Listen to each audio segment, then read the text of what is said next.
Hola, soy Titi. Y yo, Matías. Y juntos hacemos Espacio Podcast. Hola a todos, bienvenidos a un nuevo Espacio Podcast. ¿Cómo estuvo la semana, amigo Daniel? Bien, una semana muy intensa, con mucha pega. De hecho, bueno, ahora estoy aprovechando mi horario de colación para grabar. Ha sido muy atareada la semana. ¿La tuya? Cada vez los días se acortan más. Bueno, la mía estuvo buena, terminando el semestre. Y decirte que esta semana se va a hacer el encuentro Maranata de esta semana. Bueno, esta semana se está realizando el encuentro Maranata en Brasil, en Brasilia. Sí. Todos los jóvenes de la Iglesia Adventista Sudamérica están yendo. Creo que se arrendó un estadio, hicieron juegos de mesa. Sí, yo lo vi, era gigante. Eso vi en el internet. Sí. Algunos amigos fueron para allá. Sí, aquí también. Bueno, si me están escuchando desde allá, saludos. De las regionales también fueron. Buena. Bien, quiero leer los saludos que nos dejaron en YouTube. Flor Zabate nos puso: saber que la oración intercesora tiene tanto poder me da paz. Y también, qué hermoso saber que Dios manda a sus ángeles a cuidarnos y ayudarnos en esta batalla que no podemos ver. Gracias, chicos, por su ministerio. Los escucho todos los sábados antes de ir a la iglesia. Ah, qué lindo. Y le sumo a la petición de subirlo un poco antes. Vamos a hacer una junta firma. Sería buenísimo. Saludos desde Rosario, Santa Fe, Argentina. Mira, saludos a Argentina. ¿Cuánto quiero Argentina yo? Me encanta Argentina. Creo que en Argentina es el país que tiene más premios Nobel en Sudamérica. Un aplauso por la Argentina. Bravo. Tan inteligente. Y bonita Argentina. Bien. Y también nos dejaron un saludo. Saludo para Rosario, Santa Fe, Argentina. Y Romina Bernal, dice: no sé si soy yo o no se escucha uno de los comentarios, uno que comenta la lección, que es el Dani. Sí, Al momento en que solo se escucha la música. Saludos desde Purén. Mira, saludos de Purén. La Sacha. Mira, yo tengo que reconocer que el Dani fue censurado, disclaimer, por contenido explícito, inapropiado y político. No, fue mi culpa, verdad. Lo funé, no funé nada que ver. Me cortaste. Lo baneé. Sin querer. Lo baneé del chat. Fue sin querer, perdón, amigo. De verdad fue un error sin querer. Estaba viajando y lo edité y apreté un botón sin querer. Bueno, saludo a Flor y saludo a Romina, que el Señor les bendiga. Gracias por dejar sus comentarios. Bonito comentario dejaron ahí de la lección pasada. ¿Te acordás que hablamos de la oración? Sí. Esta semana vamos a hablar de la lectura de la palabra de la Biblia. Así que de la Biblia. Vamos a orar. Le voy a pedir a mi amigo Daniel que pueda hacer la oración inicial y vamos a comentar la lección. Vale, oremos entonces. Querido Padre que estás en los cielos, Señor, te queremos dar gracias por este día que podemos juntarnos, Señor, a grabar, Señor, y que nos acompañes, por favor. Toca nuestros corazones, nuestra mente para poder hablar de lo que tú quieres que hablemos, Señor, que es de tu palabra, de la Biblia en específico que está en esta lección. Bendice también a la gente que nos escucha, Señor, y que esto sea un material de aprendizaje para la escuela sabática. En nombre de Jesús, amén.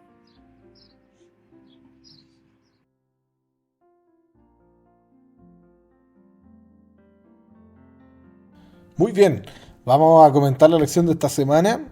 Quiero leer el texto de esta semana, que está en Mateos 4. Si no me equivoco, ¿cierto? Sí, Mateos 4, del verso 1 en adelante, que era la tentación de Cristo. No la voy a leer toda, pero quiero compartir a donde dejé la pestaña. La voy a buscar de nuevo. Mateos 4, del 1 al 10, dice así. Entonces Jesús fue llevado por el Espíritu al desierto para ser tentado por el diablo. Y después de haber ayunado 40 días y 40 noches tuvo hambre. ¿Ya? Voy a leer, porque es largo el texto, pero me gustaría leer lo que dice Jesús. Satanás primero lo tienta con el hambre Y Jesús le responde en el verso 4 así: escrito está, no solo de pan vivirá el hombre, sino de toda palabra que sale de la boca de Dios. Después, Satanás lo vuelve a tentar, que se eche por la altura del pináculo del templo. Y Jesucristo le responde, bueno, y incluso Satanás cita la Biblia también, un salmo, y dice que los ángeles lo van a sostener y que no va a tropezar su pie en piedra. Y Jesús le dice, escrito también está, no tentarás, al Señor tu Dios. Y después en el verso 10 del capítulo 4, bueno, Satanás ahora lo lleva a un monte muy alto y le muestra todos los reinos del mundo y la gloria, y le dice que se incline para adorarlo, y Jesucristo ahora lo reprende, le dice, vete Satanás, y le dice, porque escrito está, nuevamente, le dice, el Señor tu Dios adorarás y solo a Él servirás. ¿Qué tenemos? ¿Qué nos puedes comentar esta semana sobre el texto, querido amigo Daniel? Oye, el manso texto es muy bueno, me gusta mucho esta historia. ¿Sabéis que pensaba en la semana, cuando leía esto, que decía, claro, pues, Jesús, siendo Jesús, bueno, aparte de que Satanás lo tienta, ¿cierto?, en el momento más débil, porque es cuando siente hambre, ¿cierto?, después de eso,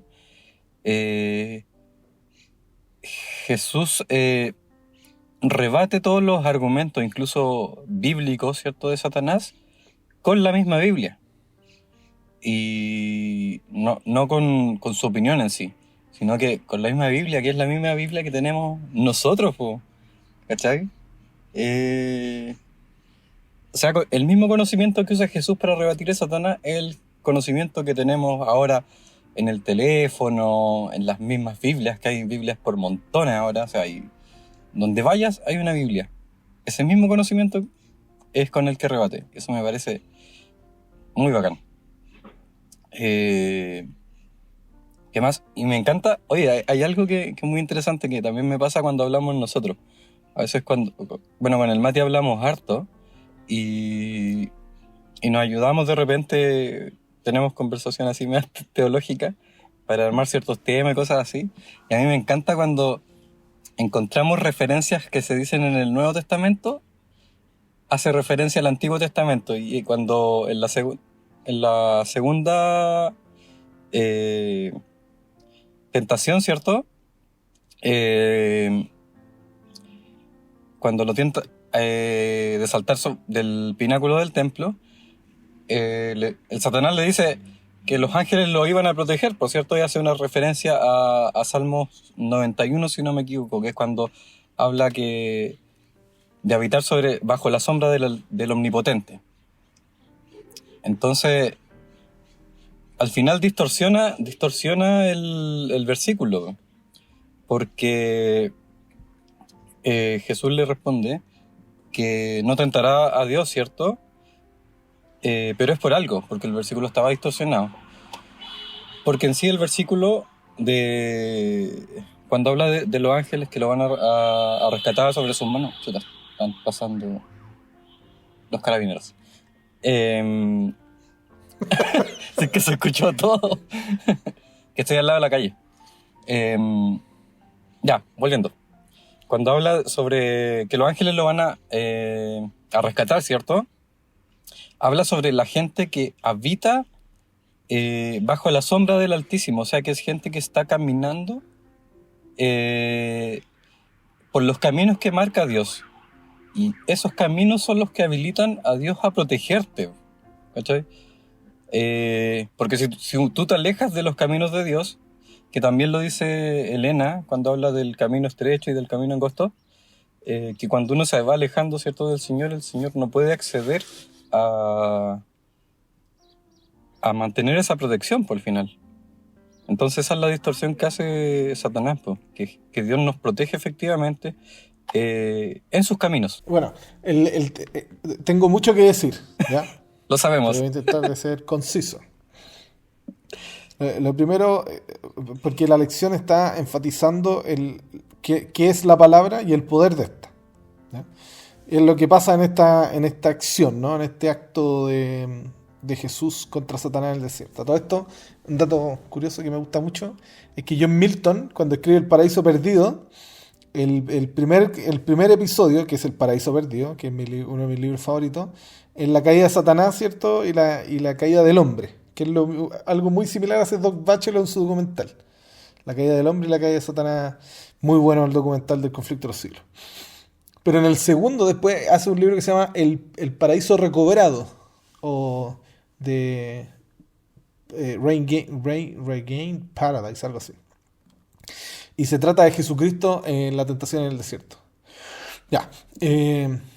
Para hablar un poquito de Jesucristo en la tentación en el desierto, hay harto que se puede decir, ¿no? Por ejemplo, él se va al desierto, que aquí en el sector del Medio Oriente, gran parte es desierto. Entonces, es muy. No puedes decir que este fue el sector de la tentación porque es demasiado amplio para dar el punto geográfico. Algo que es muy importante, que pasamos por alto a veces. Yo le decía a Lana hace poquito que hay gente que tiene teoría de que Jesús era negro. ¿Has escuchado esas teorías, no? De que Jesús era negro. Uh-huh. Y aquí hace un calor, pero hermano, así pero impresionante. Nunca, como dice la señora, nunca en este año tanto calor como este calor, tantos años como este calor. Aquí el calor de este lugar es tan impresionante que hay gente que si no está acostumbrada le puede dar algo, ¿no? Desmayarse. ¿No? Yo le decía a Lana que si Jesús no era negro, se convirtió en negro, porque oye, el calor, loco. Entonces se entiende por qué la gente acá. Mal el chiste, pero bueno. Se entiende por qué la gente acá es de color, ¿cierto? O está acostumbrada al calor. Pero sobrepasan los 40 fácilmente. Entonces irse al desierto no es cosa menor, primero. Segundo, importante. El monte al que lo sube Satanás, no se sabe dónde es porque hay harto un monte alto. Se especula que puede haber sido en Galilea, que hay harto monte, donde está, ¿cómo se llama? Esa Megiddo, que es como toda una corrida de montes. Y la última, bueno, y lo otro es que Jesús en esta tentación solo cita la Biblia, ¿ya? Porque las frases que dice Jesús no son propias de Jesús, o sea, son propias de Jesús, pero digo que él las citó, ¿no? De otros textos de la Biblia. Entonces, primera cosa que uno puede rescatar, por ejemplo, es que Jesús no dice no solo de pan vivirá el hombre, sino de toda la palabra que sale de la boca del Señor. Si no me equivoco, lo estoy diciendo de memoria, no me acuerdo. Deuteronomio 6.3 o 6.8, uno de esos.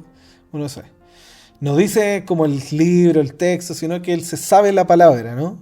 Como que si yo te hablo de un libro favorito y te lo sabes, él se sabe su libro, ¿no? Sabe lo que dice, el contenido, sin falsearlo. En contraste con Satanás, que Satanás aparenta conocerlo, ¿cierto? Pero lo falsea. O sea, le dice como que salta aquí si el Señor te va a proteger. Y está omitiendo que eso es presunción, ¿no? O sea, no, el texto de la Biblia no está diciendo que si el Señor me protege el ángel igual tengo que saltar. No. Si te llegase, ¿cierto? Si estás en un momento el Señor te va a proteger y los ángeles te van a cuidar. Bueno, eso más o menos del texto interno. Otra cosa súper importante, hablando de la Biblia, es que yo creo fielmente que si hay una cosa, si queda una cosa, porque te das cuenta que los católicos hace años que buscan el Santo Grial como un objeto sobrenatural, como que cuando encuentren el Santo Grial van a tener estos poderes, ¿cierto? Porque ellos creen en la sobrenaturalidad, no sé si decirlo así, pero física, como que el cura todos los domingos mata realmente a Jesús, se toma realmente la sangre, comen la carne, como que tienen esa sobrenaturalidad impregnada en las cosas que ellos creen. Entonces si encuentran el Santo Grial, ¿cierto? Que esta copa para la sangre de Jesús, como que supongo yo se van a convertir en Super Saiyajin, no sé. Entonces ellos creen que lo sobrenatural son todos estos artefactos que ellos tienen. Bueno, dentro de mi creencia, como adventista del séptimo día, yo creo que hay un solo objeto sobrenatural en el planeta Tierra, hasta el momento, ¿no? Y ese objeto es la Biblia. La Biblia es sobrenatural. Por su forma de escribir, cómo se escribió, el contenido.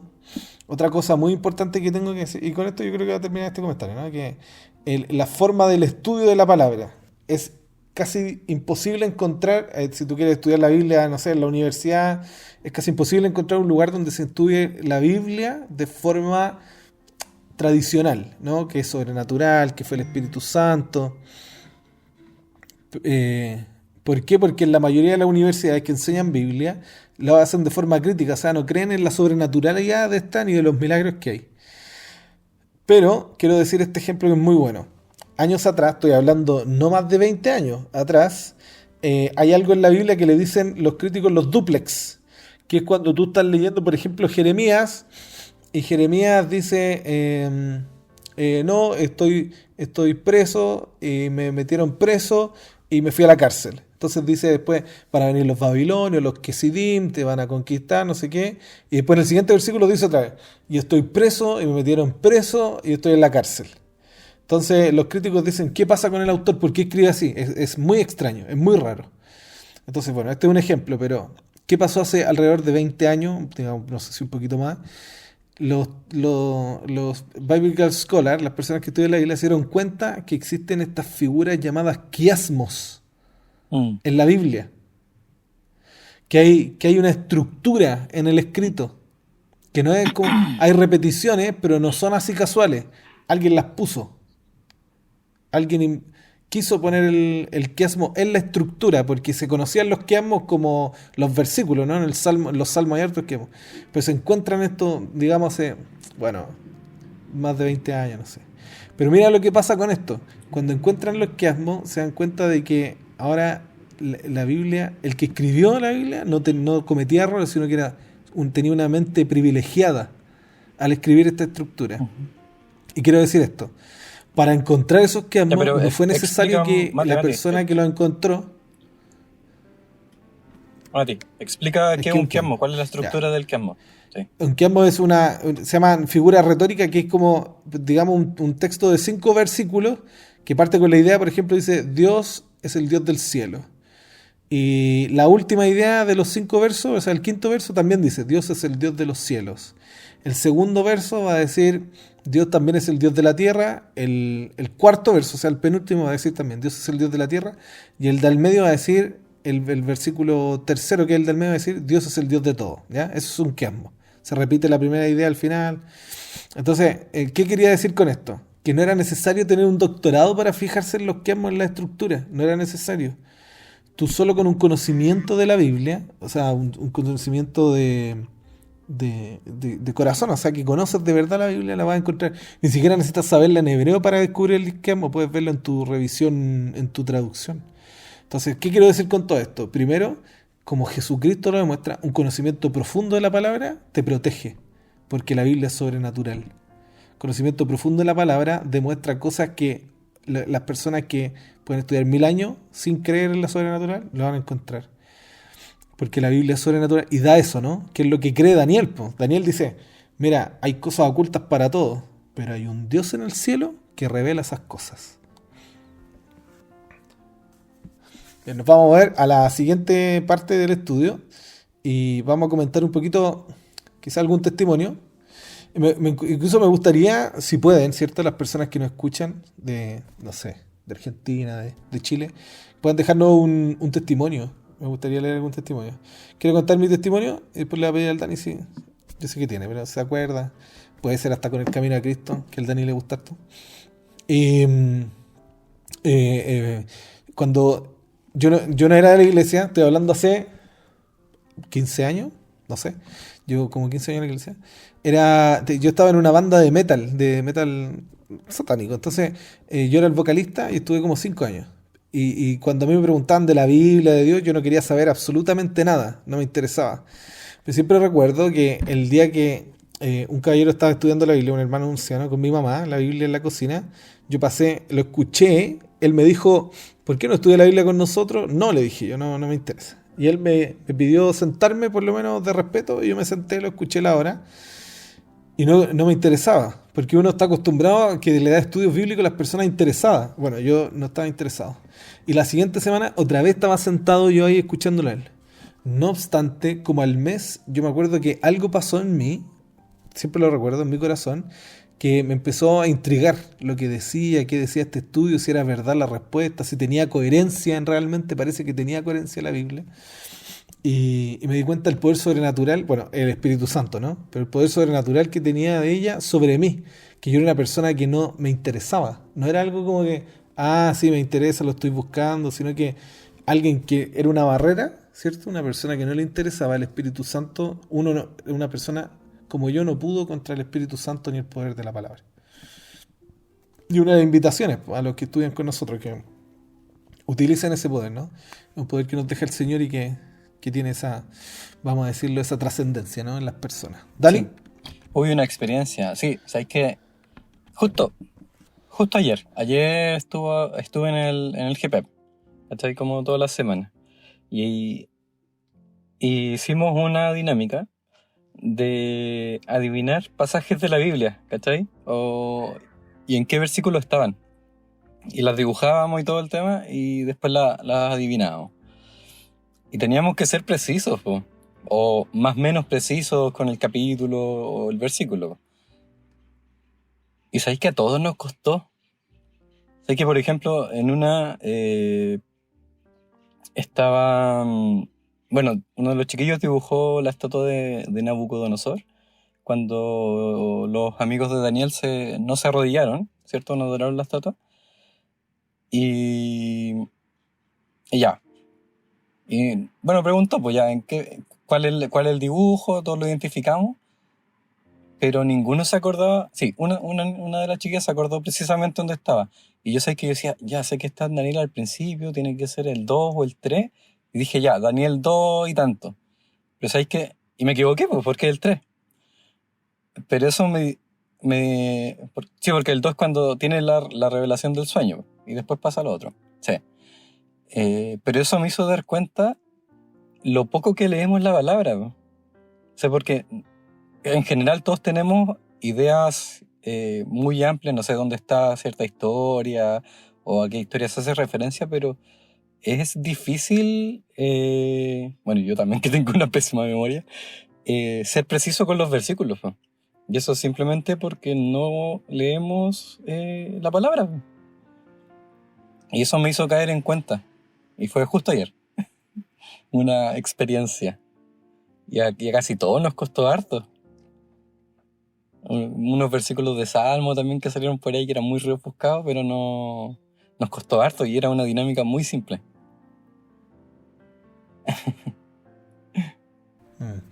Sí, es verdad. Bueno, hoy día yo creo que la gente lee menos de lo que se acostumbraba hace tiempo atrás. ¿Te acuerdas de Desmond Doss? Desmond Doss tiene como el récord de que toda su vida leyó las 7 lecciones diarias de la escuela sabática. Que tenía un récord perfecto en la escuela sabática. Ah, ya. Bueno, así hay un autor muy conocido, un teólogo, que él dice que leyó, no me acuerdo, pero como unas 100 veces la Biblia, algo así. Y él dice, y aún me doy cuenta que la desconozco, ¿no? Como que no me la sé bien. Bueno, claro. Lo siguiente, y esto es como ya para ir no finalizando, pero casi entrando al final, es que la Biblia, como símbolo de palabra, simboliza algo, ¿no? La palabra en sí misma no es solo palabra como escrita, sino que simboliza algo. ¿Qué cosa simboliza? Bueno, en la lección habla que la Biblia simboliza a Jesucristo. ¿Por qué? Porque la Biblia es la palabra escrita y Jesucristo es la palabra hecha carne. Dice que fue escrita en idiomas humanos y así Jesús se hizo humano y vivió como uno de nosotros. Contiene lenguaje y expresiones que tienen limitaciones humanas. Y Jesús tenía un cuerpo humano y experimentaba las limitaciones humanas también. Dice que la Biblia se escribió durante épocas concretas, en lugares concretos y en diversas circunstancias culturales. Y Jesús nació en una época, un lugar, en circunstancias sociales concretos. La Biblia también fue escrita por seres humanos pero autorizada por el Espíritu Santo, lo que hace que sus palabras sean plenamente humanas y plenamente divinas.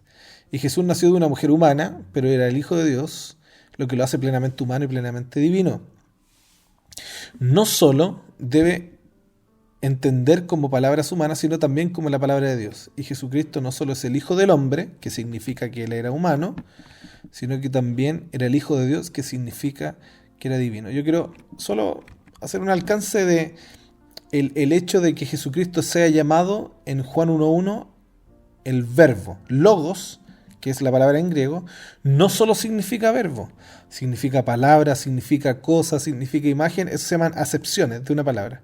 Tiene suficientes acepciones como para escribir cientos de libros. No obstante, la misma palabra en hebreo también tiene varias acepciones, que es davar, ¿no? Las palabras. O también es cosa.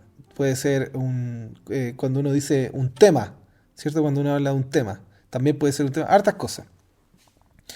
Ahora, ¿qué es lo que pasa con esto? Que en la filosofía no era algo novedoso hablar de la palabra. Incluso Heráclito, digamos que es uno de los primeros, creía que el logos era lo que gobernaba el universo, era como una ley así mundial, ¿no?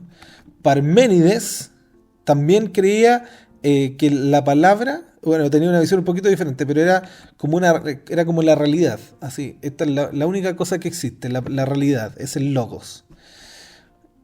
Voy a terminar con Aristóteles, pero para Platón el logo era referirse como a la idea del bien. Nótate lo que te estoy diciendo, esto es antes de Jesucristo, 300 años antes de Jesucristo, Platón.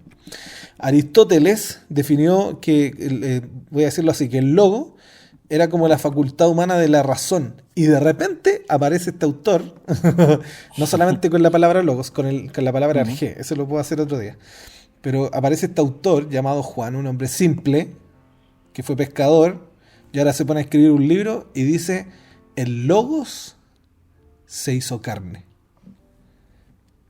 Entonces, el poder de Jesús, del Señor, el Espíritu Santo, ocupar a este varón, que era un sencillo hombre, y explicar realmente lo que todos estaban buscando respuesta, definiéndolo solo en una frase, ¿no? Todo lo que ustedes pensaron de lo benigno del logos, de lo que significa esto, no del ser ni de lo otro que se debate ahora, sino que el logos es este ser que nosotros conocemos como Jesucristo. Y puede tener mucha razón de lo que ustedes creen, ¿no?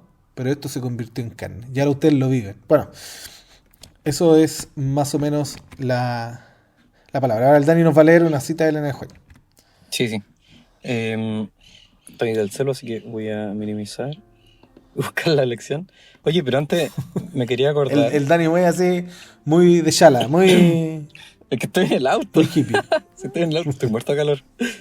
Oye, Dale. me acordaba de un versículo que tiene mucho que ver también con el texto de Elena de White, con la palabra, la de Juan 17, si no me equivoco. Santifícalo en tu verdad, tu palabra es verdad. Es muy interesante esto, porque implica que leer la palabra, ¿cierto? Que la palabra que es verdad está muy relacionado con el tema de la santificación también. Con este cambio, esta transformación, ¿cierto? Que tenemos que tener con el carácter y todo el tema, para poder llegar a la meta que es estar con Dios, pues, llegar al cielo, llegar a esa medida. Y dentro de eso, Elena de White, en el día viernes que nos deja unos textos, dice, Jesús dice, viene el príncipe de este mundo y el nada tiene en mí. No, en Juan 14:30, no había en él nada que respondiera a los sofismas de Satanás. A los sofismas de Satanás. Él no consintió en pecar, ni siquiera por medio de un pensamiento se dio a la tentación. Así también podemos nosotros hacer. La humanidad de Cristo estaba unida con la divinidad. Fue hecho idóneo para el conflicto mediante la permanencia del Espíritu Santo en él. Y él vino para hacernos partícipes de la naturaleza divina. Me perdí. Es muy incómodo leer en el celular. Mientras estemos unidos con él por la fe, el pecado no tendrá dominio sobre nosotros. Dios extiende su mano para alcanzar la mano de nuestra fe y dirigirla a asirse de la divinidad de Cristo. Amén. Así es. Bueno, un tema que no tocamos o que no hablamos hoy día, ¿no? Que también como Satanás distorsiona la palabra intentando utilizar su poder. Yo tengo una teoría sobre los escritos, ¿no? Que cuando son escritos muy famosos siempre os citan o tienen que hablar de la Biblia. Tienen que hablar de la palabra para que tenga un factor exitoso la literatura. Bueno, estamos finalizando. Fue un poco aleatorio random. Nos costó grabar con el Dani porque está en el auto y tiene problemas de señal. de todo. Pero estamos muy contentos de poder compartir siempre todas las semanas con ustedes. Así que le agradecemos siempre su audiencia, su cariño. Agradecemos su buena onda. Vamos a pedir para que la puedan subir un poquito antes. Si nos mandan un poquito de dinero. No, mentira. Vamos a pedir que la pidan un poquito antes. Bien, estamos finalizando. Agradecemos su audiencia. Les recuerdo que todos nuestros materiales están en Ministerio Joven Unión Chilena, Ministerio Joven Unión Chilena, tanto en Instagram como en YouTube. Van a encontrar el videito en donde pueden comentar. Y no obstante, nuestro podcast se sube a Spotify, ¿ya? Pueden buscarnos como Espacio Podcast en Spotify. Muy bien, muchas gracias por su audiencia. Que el Señor les bendiga. Nos escuchamos en un nuevo Espacio Podcast. Chao. Chao, chao.